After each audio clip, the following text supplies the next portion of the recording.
We got Tony and Pedro out here, our tried and true band of brothers. These guys knock out so much stuff for us. And look at how on top of it they are.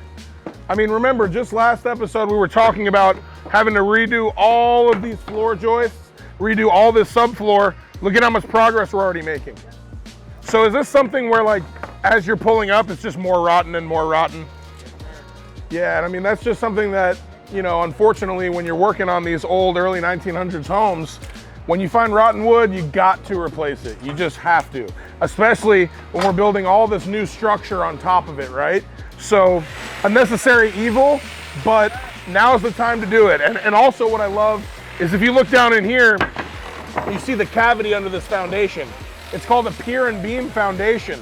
So it makes all of this so much easier to work on, right? Like, we can get up under here, we can run utilities.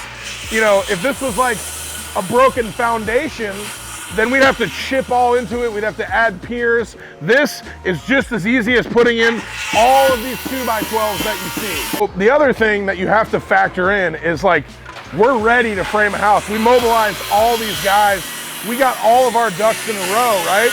Then a change order like this comes up, it can really screw up the timeline, but look at how fast we're jumping on this. So this could have been, you know, a month-long problem. It was just last week that we figured this out. Now we're gonna have this done by this week and we're gonna be back on track. Come, follow me. We got some cool stuff going on out back.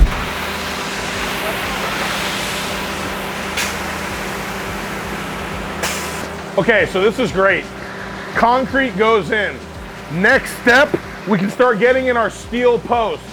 Then we're gonna have the framers and our structural steel contractor work in conjunction. It is going to be electric. It's gonna be so fun, and I can't wait to show y'all the jigsaw puzzle of how this is all gonna come together.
House of 1,000 Curves is coming to life.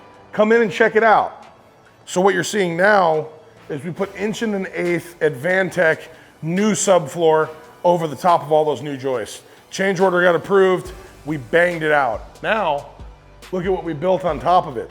I kept talking about this awesome dramatic entry where we put in these manufactured roof trusses. And basically, you send your lumber supplier the plans, and then they design these trusses. So you see how they're thicker on that side. These are a different design, and then they loft up here. So we go from about 9 feet to 13 feet on the ceiling over here. This is awesome. So we also just got our zip sheathing up, which is amazing, right? Because the faster we can get what's called dried in, basically when we have our zip sheathing up and all of our zip tape on, it's been raining and you see how it's not wet in here. Another complication, obviously this isn't our new front door. We're putting in a custom steel, massive, all the way up to the top of that, those LVLs right there is going to be a giant curved steel front door and window units combined. So what we've done is we put all of our zip sheathing up, right? Normally, we would just cut out all those holes already and frame it out. But these windows have damn near a year lead time. So instead of holding this whole project up the whole time, what we've done is we've got all our zip up and we've just framed out the openings. So you can see there's openings framed out. On these with the curve, we just framed out a big square. So then we're gonna come back and frame in that curve once we get those windows. But what this will do is it'll allow us to get all of the interior largely done. So we're gonna go ahead and get our HVAC, our electric, our plumbing. We can do all of our flooring, our tile. We can even do drywall if it comes to that point, right? And then right when the windows are ready, we're gonna get them here and we're gonna slam them in, and we're not gonna lose any time. Okay, so now that we've got the front half of the house rough framed and dried in, we can now start to move into the interior of the home. So basically, you can see here why we call this house of 1,000 curves. All the curved windows, but we're gonna have these really cool curved walls. Here's another curved wall. And a lot of people always wonder, like, man, how do you make those curves? But if you look at this geometry, these are just studs. And you just put them, you know, right at the radius of the curve. So once you see the skeleton of this stuff, it looks a lot less complex than it does when it's finished. But now let me bring you through here. So up to this point, all of those trusses to the front of the house are new. All of these, they hold up the second story. These are called floor trusses. When it's just under the roof, those are called roof trusses. All of these floor trusses are original. So this is going to be like Jenga, literally, because we are going to have to support this house and keep it from falling down while we take out every load-bearing wall in this space. We have a massive steel beam, like an I-beam that you see in commercial construction, running the full width of this house. There's one, then there's gonna be another right here, and then there's going to be one right here that's gonna hold up, you know, that's gonna be a bulkhead for those massive covered porches. And then we have another steel beam on the back side of the porch. But if you look at all this, you have the house sitting on top of it, right? We can't just pull this wall out, it'll literally fall down. So what we're gonna have to do is we're gonna have to bring, you know, these beams are 35 feet long. We're gonna have to bring them into the house straight, and then we're gonna have to turn them in here, go outside the house, and then come back in.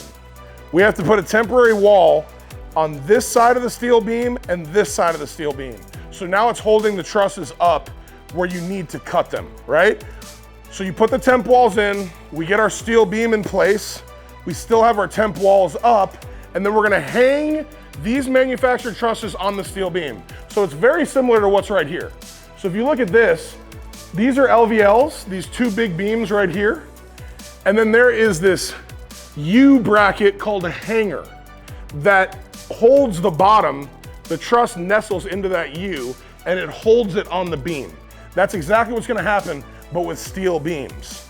Then what else we need to do is you're not supposed to cut manufactured trusses, but you can if you get an engineer to come out and tell us how they want us to repair them. And usually that's putting plywood down the sides, maybe adding more 2x4s for added support or cross members, all that kind of stuff. So we have to do that about 3 or 4 times just on this floor. Then we have to do 2 more huge beams on the second story. So this is going to be an extremely precarious and interesting process. We're gonna go through the whole thing in detail. You will not wanna miss that. All right, y'all, thank you so much for following along.